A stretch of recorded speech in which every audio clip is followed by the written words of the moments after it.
From Srimad Bhagavatam, Canto 6, Chapter 17, text number 37. Shri Shuka Uvacha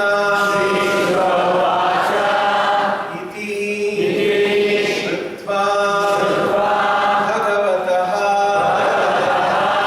Iti Shrutva Bhagavataha Shivasya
Translation and purport by His Divine Grace A.C. Bhaktivedanta Swami Srila Prabhupada.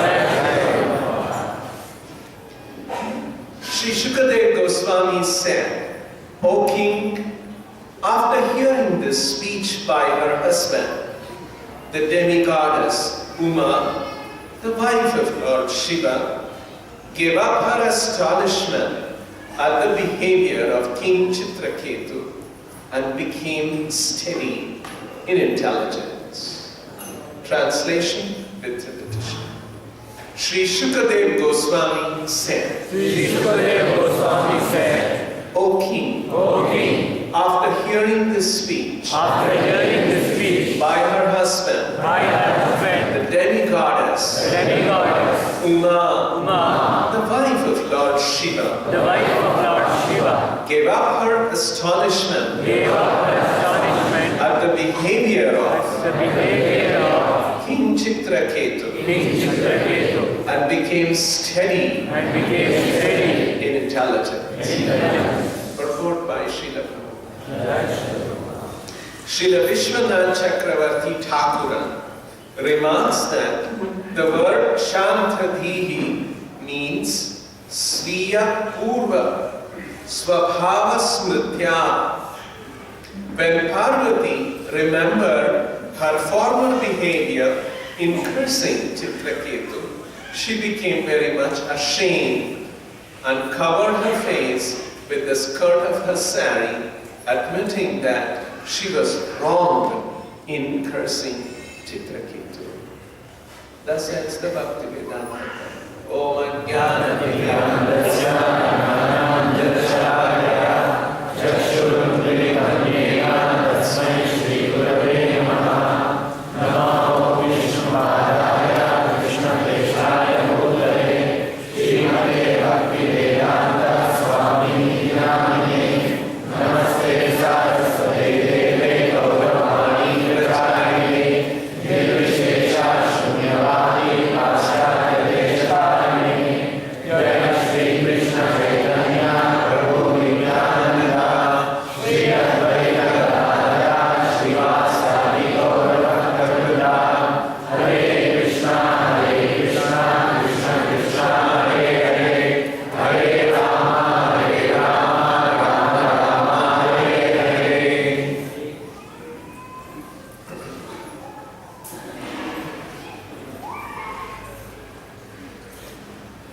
This is the part of the Srimad Bhagavatam. This interaction between Chitraketu and Lord Shiva. How Chitraketu laughed at Lord Shiva because he was sitting with his wife Uma Parvati on his lap, hearing Krishna Katha. Seeing that, Chitraketu was amused and he laughed. And seeing that how Chitraketu was laughing at Shiva, Parvati became angry and she cursed Chitraketu. And then Lord Shiva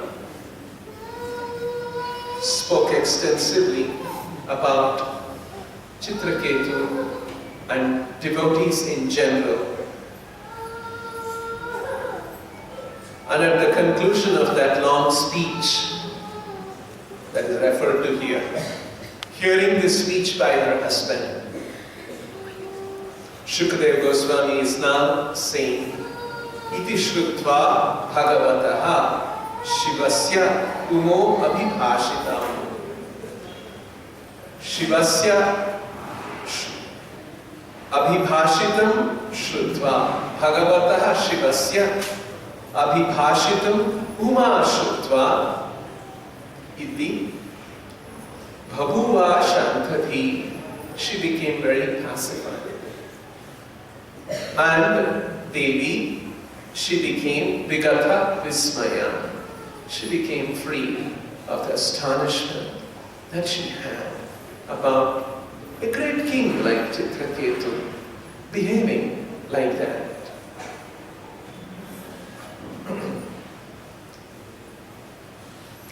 Now,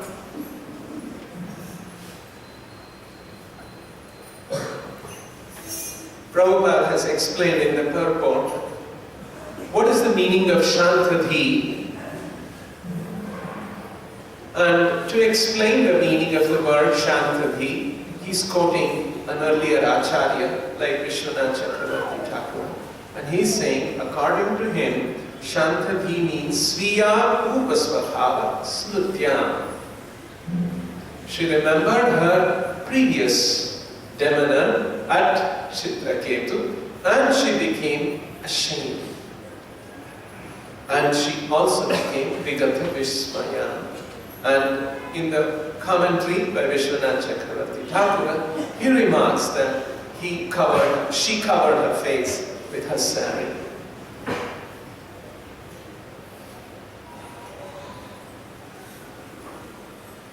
Now, this is actually the principle of understanding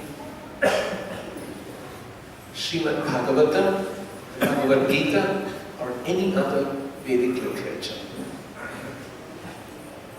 Otherwise, we will be confused and we will not understand the true import of the scriptures. We will have all kinds of wrong understanding.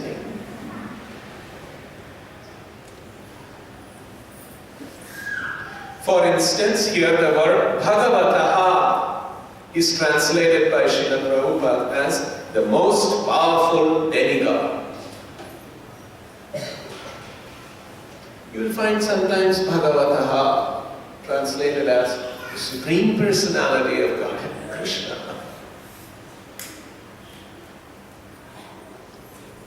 So how does this work? Yeah, actually it is so. I remember some months back in Bangalore, we were discussing the Chatushloka Bhagavatam, the 4 verses of the Bhagavatam spoken by the Lord to Brahma. Those 4 verses, actually here we have in the Bhagavatam about 18,000 verses. Originally, when Krishna spoke, it was just in 4 verses.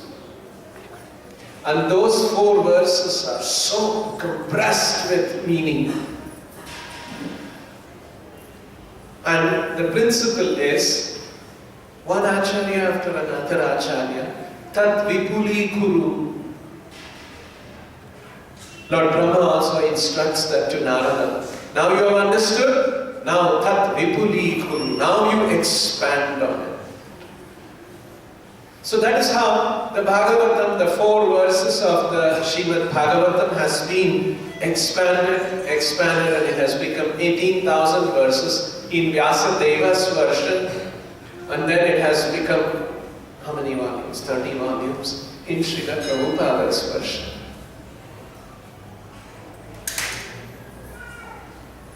This is how Acharyas expand. And so, we were having classes on the Chatushloka Bhagavatam, and because those 4 verses are so compressed with meaning, Prabhupada writes about 20-page purport. For each of those verses, it's so long. So you can imagine, today was a very short purport. If I have to read 20 pages, at the end of reading the 20 pages, I can say, thank you very much, Srimad Bhagavatam, keeping that. Class will get over. It's such a long purport. Because it's like that. And then Srila Prabhupada writes in this commentary, this Acharya, how this word is explained in this. At that time, one Sanskrit scholar was visiting our temple. And I was also reading carefully the purports and understanding and all of that in preparation for the class. Then one Sanskrit scholar came, and then I gave him the Bhagavatam. Or rather, I read the Bhagavatam. And I said, can you explain the meaning of this one? He heard one of the verses. And he said, every single word in the verse, you ask me the meaning, I can tell. But overall meaning what it is, I cannot tell.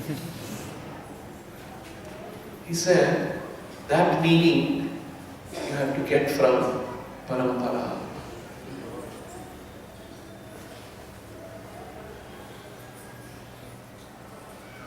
So, and he also said, among all the Sanskrit works in the world, Bhagavatam is considered to be the toughest, most scholarly. And he said, among Sanskrit scholars, it is known that if you want to test somebody in Sanskrit language, you test them on Bhagavatam. Because it's the toughest. So, that is how the Vedic literatures have to be understood. Otherwise, we will be confused.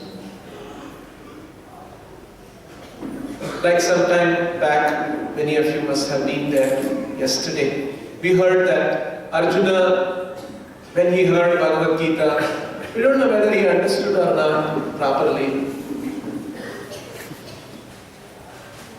He made some mistake. You see, all these kind of doubts will come. We won't know what is the position of Arjuna. What is the position of all these characters?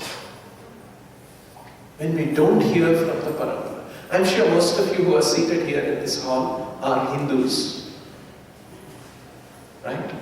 Like I was also born as a Hindu. I never knew that the Pandavas are great devotees, and among them Draupadi is also one of the greatest devotees. We never knew that till we heard from Srila Prabhupada's books. Isn't that true? We all thought that there are some characters in the Mahabharata. It's just some of we learn. So the true position of all these great personalities, we will never know if we don't hear from the proper source. All in Sanskrit especially, every word has a latitude of meaning. Which meaning, which sense in this word, in this place it is used, we will never know unless we hear it from the Parampara. One famous verse in the Bhagavad Gita, I'll read this verse. How confusing it can become if you don't know, if you don't hear it from the Parampara. This is I don't know if I have mentioned, you may be aware, 6th chapter of the Bhagavad Gita. Uddhared atmanatmanam natmanam avasadaye atmaiva hi atmano bandhu atmaiva ripuratmanaha. So you can see the word Atma is used many times here in this verse. Uddhared atmanatmanam. If you see the translation, it just means you should deliver Atma by the Atma. What does that mean? And then, Natmanam avasadaye. You should not degrade Atma by Atma.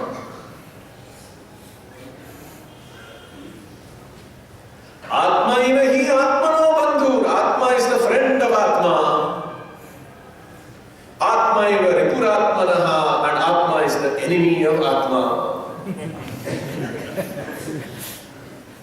Just see how all contradictory, everything is confusing. How do we understand this? So, here Acharyas explain. Uddhare atmanatmana. The word Atma has many meanings. It means, it can be, the word Atma simply means self. Atma. Now, it depends on the conception or in the context. In what context that self? The self can mean the body. When somebody comes, we say, oh, he came. What are we seeing? We are seeing his body. And we say, he came. Oh, he left. You're seeing the body. So body can also mean Atma. The intelligence can also mean Atma. The mind can also mean Atma. The Atman, the soul soul can also mean Atman, because ultimately that is the Atman. And Paramatma can also be referred as Atman because he is the Atma of all Atmas. Ultimately it is because of him this is running. We may say because of the soul this body is animated and the body is moving. No, in another sense you can say that Atma is also able to function like this with the body because of Paramatma's existence. And ultimately Paramatma is the one who is pushing. Ultimate mover of this body is Paramatma. So it is also Atma. So all of these meanings are actually possible. Now, here Acharyas explain, Uddhared Atmanatmana. You should uplift or deliver the soul by the mind. The second Atma refers to the mind. Natmanam avasadayet, and one should not degrade the soul by the mind. Because it is said, Atmaivya Atmano Bandhu. The mind is considered to be the friend of the soul when the mind is controlled. Atmaiva Puratmanaha, and the mind is considered to be the enemy of the soul when it is uncontrolled. Now you see the translation. A man must elevate himself by his own mind and not degrade himself. The mind is the friend of the conditioned soul and his enemy as well. When he is a friend, when he is controlled. When he is an enemy, when he is uncontrolled. Now, if you read Srila Prabhupada's purport, he quotes various acharyas and explains why here the word Atma has to refer to, means the mind. So this kind of a help is needed. Otherwise, we will not understand the true import, the true purport of the Vedic literature. That is why Srila Prabhupada uses a very nice word. The standard understanding of the scriptures will be, we can understand when we hear from the Parampara. There is a standard understanding. Just like water is made of hydrogen and oxygen molecules, atoms in a certain proportion. This is standard knowledge. You go to any school in the world, science teachers will teach that because that is considered standard understanding. If I start teaching, in my opinion, water is actually made of hydrogen and nitrogen. If I'm a science teacher, I will lose my job. Because I'm supposed to teach standard knowledge. In the same way, there is a standard understanding of the Vedic literatures, and we must understand that, and that can be known only by Parampara. And this is another beautiful thing. Srila Prabhupada writes in the introduction of the Bhagavad Gita. I don't know if you have heard how Prabhupada wrote the introduction of the Bhagavad Gita. Prabhupada was staying in New York. This was before ISKCON was incorporated. ISKCON was incorporated in July of 1966 in New York. So before that happened in 26 2nd Avenue Temple. It's a famous, all of you must be familiar with Prabhupada's biography little bit. So before Prabhupada came to 26 2nd Avenue, he was in another place called Bawari, which was considered a very degraded place. Lot of drug addicts and everywhere. It's drinking, smoking, all very, very fallen people. So Prabhupada was there. And in that place, when he was staying in a small room, and he was paying rent by selling his books, he would go in a public transport bus. He would not even, once Prabhupada went with another devotee to some office, and then the devotee asked, Srila Prabhupada, shall we take a taxi? Because that's very common. Prabhupada said, no, let's take the bus. And they came in the bus back to the place where they were staying. So Prabhupada used to commute in bus. And then, so Prabhupada was conducting classes in Bawari, and he had announced that every Monday, Wednesday and Friday, I will conduct class. And not so many people were coming, 2, 3, 5, 10, 15 sometimes. So one day at the scheduled time, he came and he sat and he saw the small, not very big hall, not as big as this, maybe 1/10 this. And he saw that small hall completely empty. No one had come. Srila Prabhupada's Guru Bhaktisiddhanta Saraswati Thakur had said, yes, it's very rare, Krishna consciousness, to develop Krishna Bhakti and to eager to hear Krishna Bhakti is very rare. So not so many people may come, but a preacher should never be discouraged.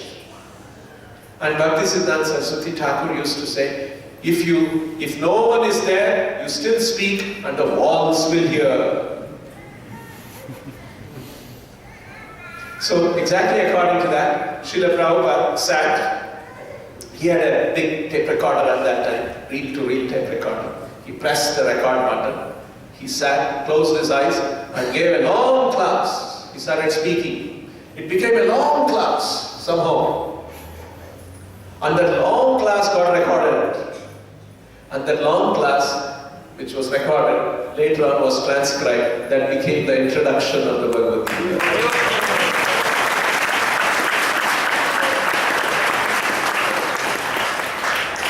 That's how Srila Prabhupada is. And we all read introduction of Gita and we see how wonderful it is. How much knowledge is there. How summarization of the entire Gita is there. This is how Srila Prabhupada was. Now, okay. I got diverted. So, the Bhagavad Gita, there is a standard understanding, and we can understand that when we hear from the Parampara. Otherwise, we'll be having all kinds of incorrect understanding about the Vedic literatures. Even if one becomes a Sanskrit scholar, cannot understand these things.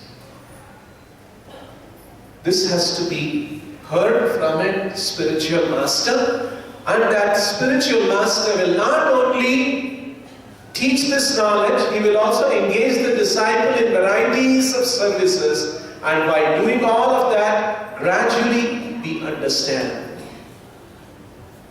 this message. This is the process of understanding the Bhagavatam or the Vedic literature. Now, in the introduction, this is how introduction to the Gita, Prabhupada mentions,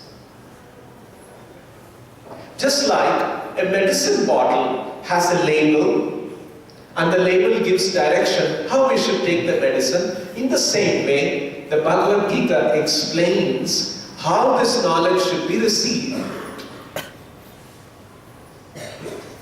So, that label instruction, how this Bhagavad Gita should be received, is also there in the Bhagavad Gita. That's what Prabhupada is saying.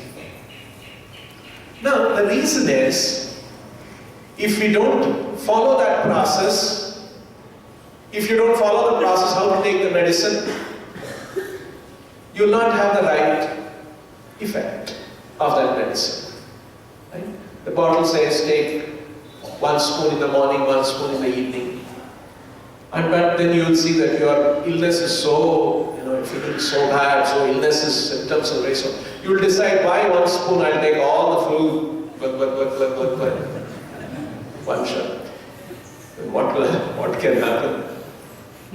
It doesn't work. You have to take according to the standard instructions on the label or according to the direction of a physician. In the same way, Bhagavad Gita, the reason is because, please understand, Krishna spoke Bhagavad Gita to Arjuna. Actually, Arjuna is not an ordinary person. He is an exalted devotee. Somebody can become a friend of the Lord. You think that person can be an ordinary person? If somebody is a friend of Prime Minister, or president of the country. He's not an ordinary person. So in the same way, Arjuna is a very exalted devotee. Then why did he ask such questions? Why did he come under illusion? Krishna put him in illusion so that he will ask those questions. He will speak like a conditioned soul, like we speak, so that Krishna can speak the Bhagavad Gita. And when Krishna speaks Bhagavad Gita, Arjuna is hearing, then how will we all get benefit? No, Krishna has made an arrangement. When this is happening, Vyasadeva, another incarnation of the Lord, is present on the planet. He is recording all that Krishna is doing, and it is recorded in the Mahabharata. And in the Mahabharata is the Bhagavad Gita, where this knowledge gets recorded, so that future generations can get the benefit.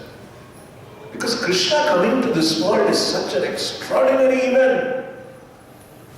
And he stayed for 125 years. And the impact of Krishna's coming into this world should outlive 125 years. It cannot be only within Krishna's time. Krishna wants his impact to be felt for thousands of years. And that's why what he spoke was recorded by Vyasadeva, and so that this knowledge is available. But then, this knowledge can get corrupted. I don't know if you have heard of one party game called Chinese Whisper. When there is a party, children, even sometimes adults, they play this game. At the beginning of the party, one person will tell one sentence to another person. And he tells him, no, you repeat the same thing to another person. And then while so many other things are happening in a party, this also goes on. Towards the end of the party, the host will ask, did anyone hear the message in the last 5 minutes? Somebody whispered into, yes. And what was that? That person will say, and now you see the original sentence, and after 2 hours, take that sentence that somebody heard it last time, it will be completely different. That's called a Chinese whisper. So, in 2 hours, the original sentence got corrupted so badly. What to speak of the message of Krishna, it has to last for thousands of years without getting corrupted. How do we ensure this?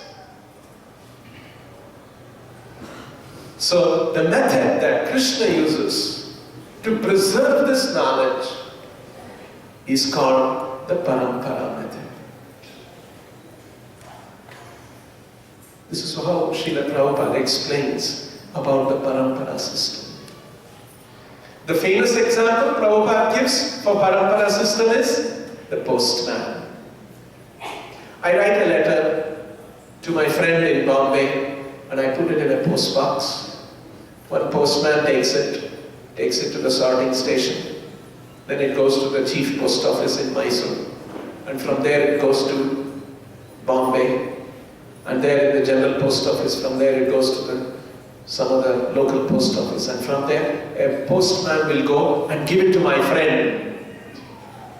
And when my friend receives the letter, he said, oh, I got a letter from Prabhu in Mysore. This is how they will say, right? Actually, it is not true. He got that letter from one postman. One Marathi Maharashtra postman came and gave him the letter. But he said, no, I just now got a letter from my friend Prabhu in Mysore. He will say. The reason is, it is the same if I had traveled to Bombay, traveled to his house, knocked on the door and gave the letter, see, this is my letter for you, please take it. The same effect the postal system is doing. It's the same letter. Right? I post it in the post box or I go and then give it to him. When he opens the letter and he reads, it's the same thing.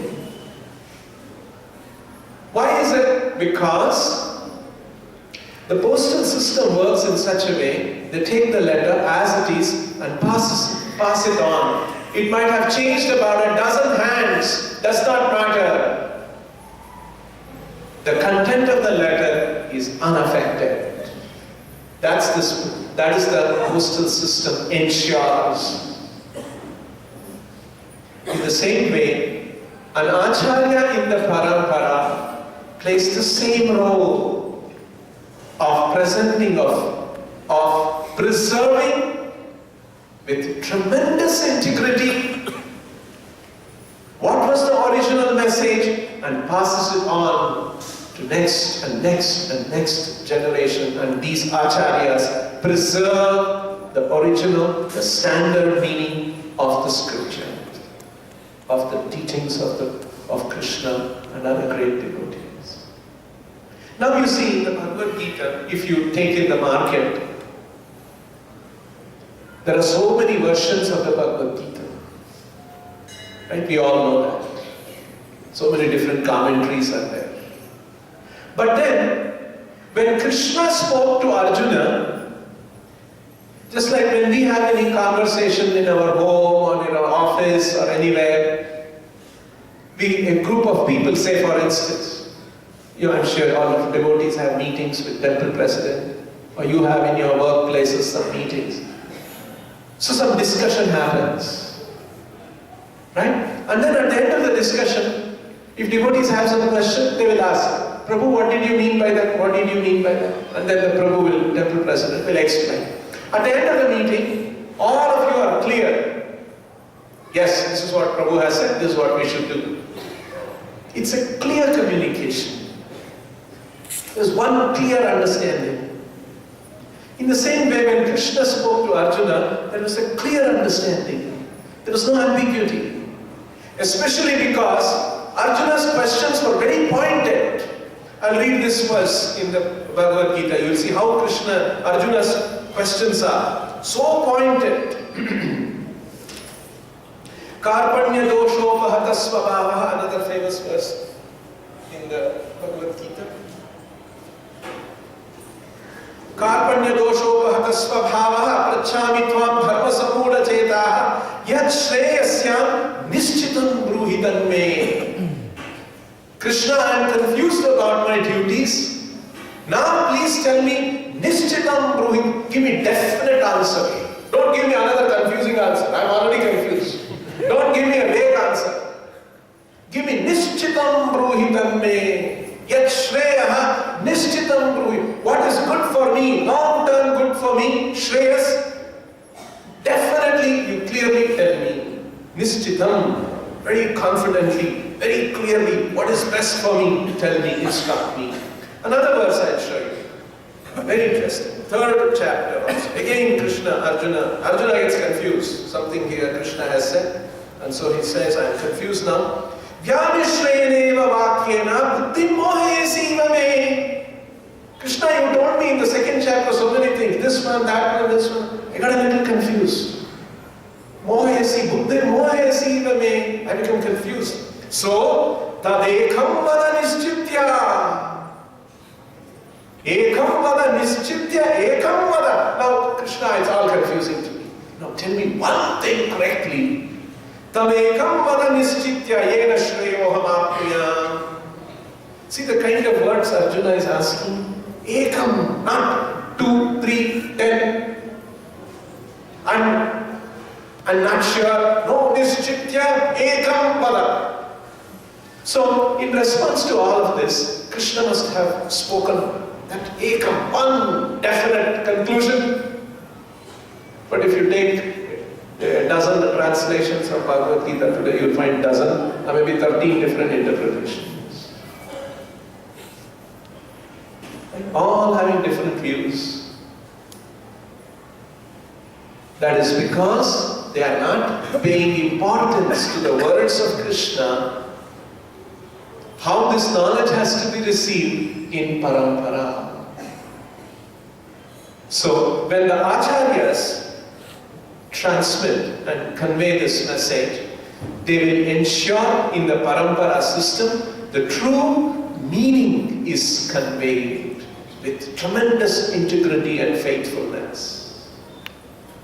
Not only the semantic or meaning accuracy is there, Prabhupada explains, there was a certain intent that Krishna had in speaking to Arjuna. That intent is also preserved. Prabhupada gives an example of Britishers. They formed a law. Prabhupada is talking about pre-independence time. They made a law about some act. And there was one brilliant lawyer in Calcutta, and he argued the case in such a way, and applying that act, that law, he gave a completely total interpretation. But it was very sound and logical. But it completely foiled the original purpose of that law, which was enacted by the government. So the government saw, and the judge also saw, yeah, it's a very sound interpretation, and he gave a judgment upon it. But then the lawmakers, the government, they were saying, oh my God, this is not our intention, we had this intention, but of having that law, look at this brilliant lawyer, he has interpreted it in such a way, and he has foiled the intent of the law. So somebody can do that by wonderful logical interpretations and explanations. So Prabhupada says, the Acharyas not only preserve the meaning, they preserve the intent of the law. In the whole Bhagavad Gita, Krishna had a certain intent in speaking the Bhagavad Gita. That intent should be preserved. It should not be spoiled. Krishna's intent should not be foiled in our presenting of the Bhagavad Gita. Then the purpose is defeated, isn't it? So, in the parampara, the acharyas preserve the intent. Not just the meaning, the intent. And in any discussion, if you see, there is a certain essence of the whole discussion. What is the essence of the Bhagavad Gita? The acharyas preserve that and pass it on and explain it and pass it on. So not just the meaning, the intent, the essence. Now when something is spoken, there is a certain spirit to it. There's a certain spirit in that discussion. That spirit is captured and it is conveyed in the parampara. So like this, if you study Srila Prabhupada's explanations of parampara, Prabhupada lists all of these things are preserved and passed on in the parampara system. And that is why when we read Srila Prabhupada's books, we get that parampara understanding, and that there is a spirit, there is an intent of the Lord, there is the meaning, there is a certain conviction in the words that Krishna has spoken. All of this is faithfully communicated in the parampara explanation. If we don't have that, we will misunderstand this whole thing. Like one very good explanation, example of this parampara explanation of the most important verse in the Bhagavad Gita. That is, we all know the most famous verse in the Bhagavad Gita. What is that? Sarva dharma parityajya mamekam sharanam vraja aham tvam sarva papebhyo mokshayishyami ma shuchah. So we all know that Krishna's very important message was Sharanagati. Sharanam, surrender. You'll see how Srila Prabhupada explains Sharanagati. And Srila Prabhupada's explanation is based on Chaitanya Mahaprabhu's explanation of Sharanagati. It's all in the same line because it's a parampara. So, actually, what is happening in the Bhagavad Gita? Krishna is bringing Arjuna to a certain state of consciousness. That's the intent of the Lord. And that is the intent of the Bhagavad Gita, that all of us develop that state of consciousness. Now, what is that state of consciousness? It's called the Krishna consciousness. That's why our society is known as the International Society for Krishna Consciousness. So, what is that Sharanagati consciousness? Little bit detailed, Prabhupada explains. And he quotes an important verse from the scriptures, which was quoted by Chaitanya Mahaprabhu when he explained Sharanagati to Rupa Goswami. And he says, there are 6 important principles of surrender. And Prabhupada quotes that verse and says, Anukulyasya sankalpaha. Whatever is anukulaha, whatever is favorable for developing Krishna consciousness, we should accept in our life. And pratikulyasya varjanam. And anything that is unfavorable, we should give it up. Like, say, for instance, certain austerities, tapasya is recommended in the Vedic literatures for developing Krishna consciousness. So we should accept that. Simple tapasya Prabhupada has given for our age, for our times. Rise a little early in the morning. In the temple, of course, we rise very early, 3:30 a.m. And in your homes who are practicing from home, it's whatever time that is suitable, because you all have to work and so on. So, rise a little early in the morning. But rising early is not very comfortable. It's very nice, especially in the morning at 4 o'clock, you'll feel very deep. Nice sleep is coming at that time, you'll say. No, but that tapasya is favorable for developing Krishna consciousness, so we must accept that tapasya. Pratikulyasya varjanam. Sense gratification is not favorable for Krishna consciousness. Vishabhakshanato apyasadhu. It's like drinking poison. Sense gratification is like drinking poison for spiritual cultivation. So pratikulyasya varjanam. We must be prepared to give up sense gratification. Sense gratification is very nice, isn't it? Gratification of the senses. No, but it is unfavorable, so I am ready to give it up. Anukulyasya sankalpaha, pratikulyasya varjanam. These are the first 2 principles. Then the third one is rakshishyati iti vishvasaha. That the Lord will protect me. Confidence, vishvasa. Vishvasa means confidence. That yes, Lord will protect me. That confidence is essential, and that is an aspect of Sharanagati. Rakshishyati, He will protect me. Iti vishvasaha. Then, that's the third principle. Fourth principle is Gotrutve varanam yat tatha. Gotru means in Sanskrit protector, guardian, parent. So, Gotrutve varanam tatha. Varanam means to choose. We can choose so many protectors and guardians in our life. My father, my mother, my boss, because he gives me money and he is my protector. Or I've saved so much money in the bank, money is going to protect me.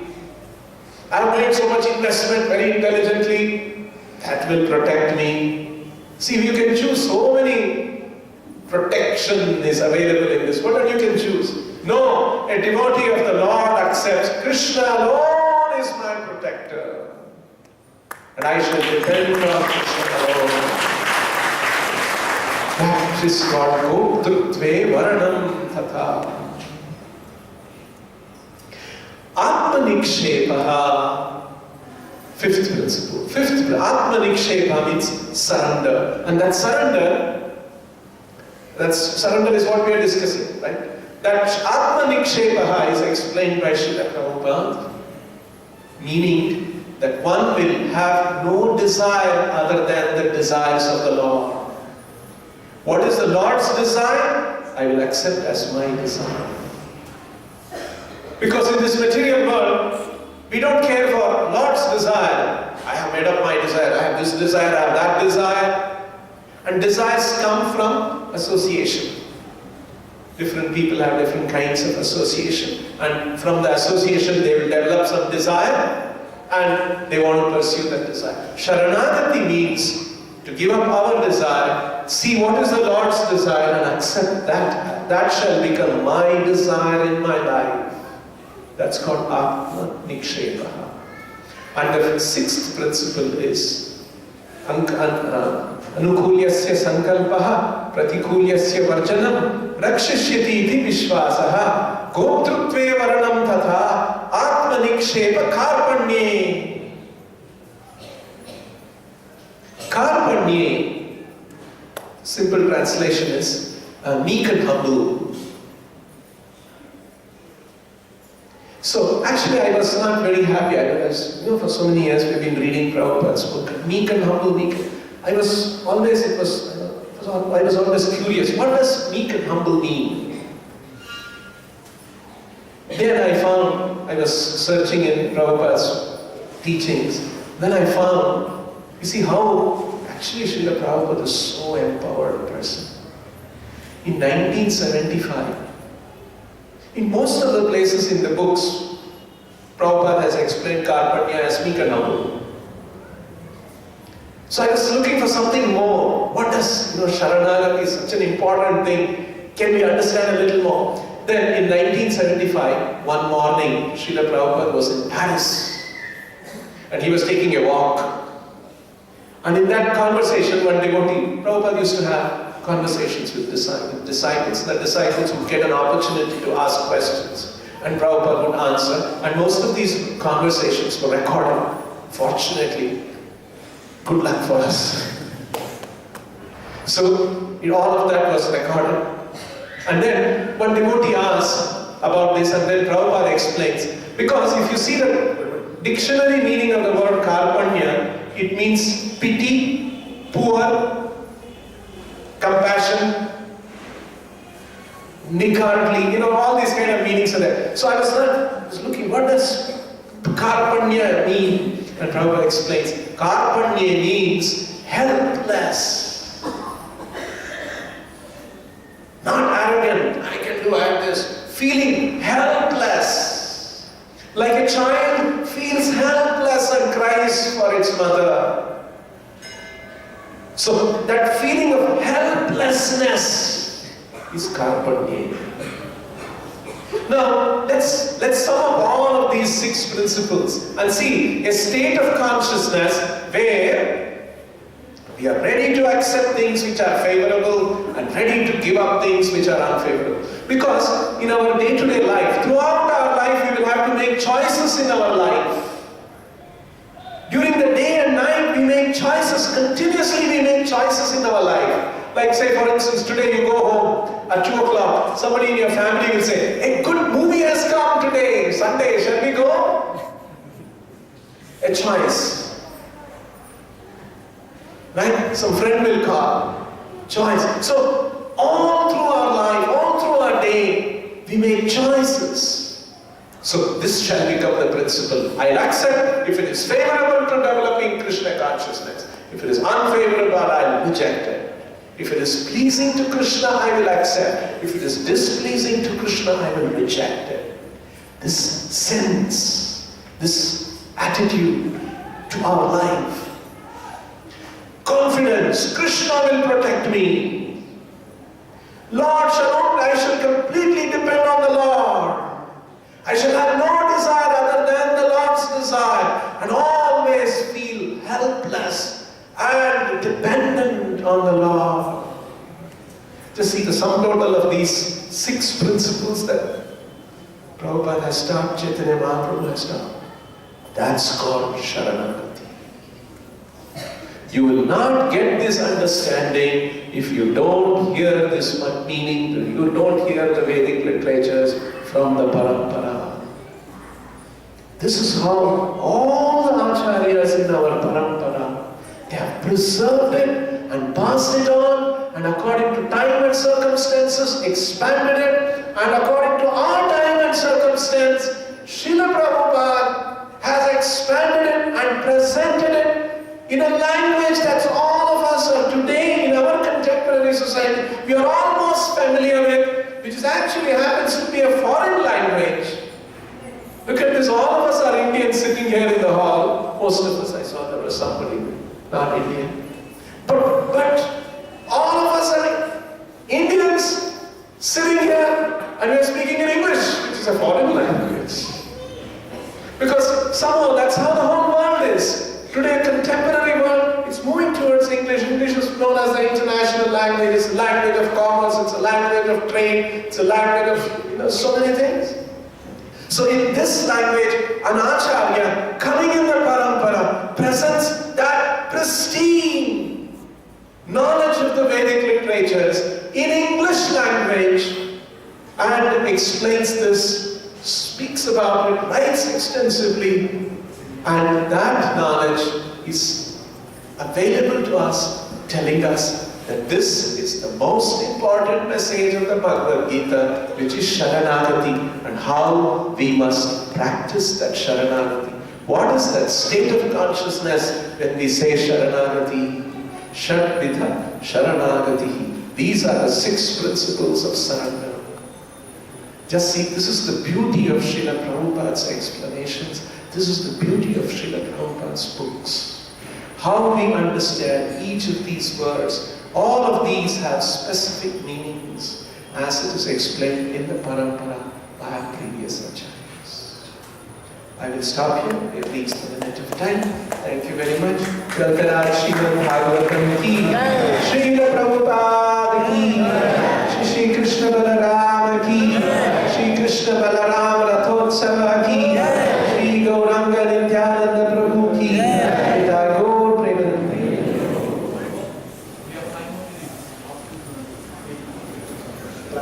Question? Okay, 5 more minutes is there. I'm told. Anyone has any questions? Yes. The Chinese whisper story. That also, there is a parampara, chain is there. The person is telling to another person. I told the same story to some boys. They told here also one chain is there. Why this message lost? Oh, wonderful question. The Chinese whisper story I mentioned, here a devotee is asking. In the Chinese whisper also parampara is there. One person handing to another. Then why was the original sentence lost and got corrupted? Yes. You see, the Chinese whisper is an example to show how when knowledge is passed on, it can get corrupted. When or a sentence is repeated, it can get corrupted.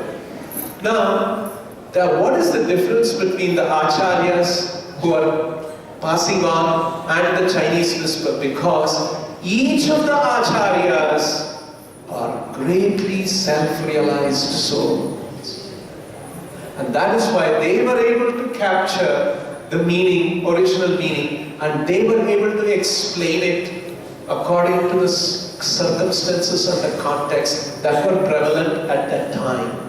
That's how the principle of Vipulikaranam and passing on the message works. So, because ordinary people, we are all imperfect. When we pass on, we don't pass it on properly. Whereas these acharyas, that is why all of these acharyas are also called, Prabhupada talks about Person Bhagavatam and Book Bhagavatam. The Book Bhagavatam is this one. Bhagavatam says, Chaitanya Mahaprabhu's principle is, you must learn this book Bhagavatam from a person Bhagavatam. What is the meaning of a person Bhagavatam? Person Bhagavatam is somebody who has learned this and internalized it so much that he is perfectly situated, fixed in the understanding of the book Bhagavatam. His whole life is a demonstration of the principles of the book Bhagavatam. Such a person is called a person Bhagavatam, and we must hear the book Bhagavatam, learn the book Bhagavatam from the person Bhagavatam. That is why Srila Prabhupada wrote these books, and he instituted a system where we hear, we discuss, we read his books, we do various things that Srila Prabhupada has done. So, in this way, through an institution, through his books, Prabhupada's association and teaching is available even to us, all of us, all over the world, even today. Because you cannot circumvent, you cannot, if you don't, this principle is inviolable. You have to understand the book Bhagavatam from a person Bhagavatam, and the person Bhagavatam is a perfected soul, not a conditioned soul, not an ordinary soul. So we must have access to such a person Bhagavatam, and such person Bhagavatams, very elevated souls, are very rare. Not at all easy to get. And so, such a rare soul as Srila Prabhupada has made himself available through his books, through his institutions, through the programs, through the devotees association that he has created. So that is why we must be in touch with Srila Prabhupada's institution and read his books, be in touch with the devotees, and do devotional service in the association of devotees.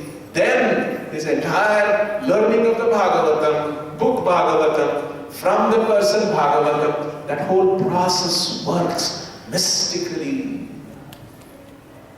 So that is how Srila Prabhupada has created an institution and instituted that important requirement of understanding the book Bhagavatam from the person Bhagavatam.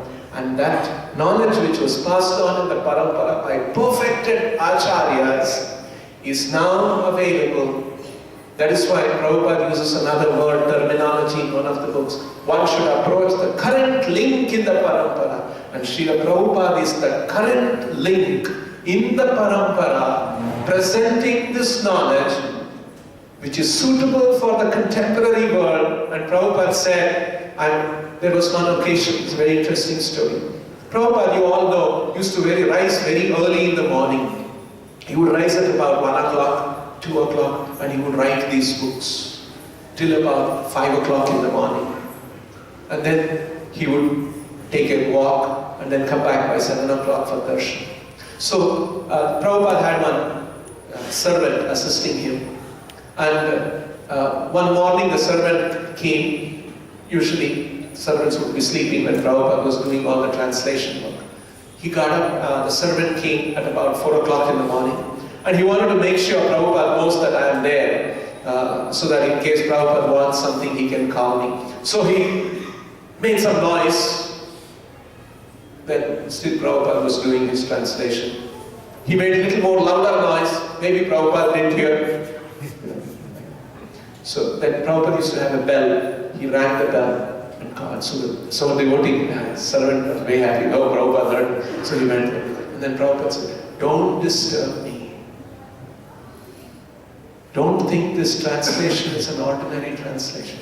Every word I have to think, measure, consider and translate. Because these books I am writing, this is meant to guide humanity for the next 10,000 years.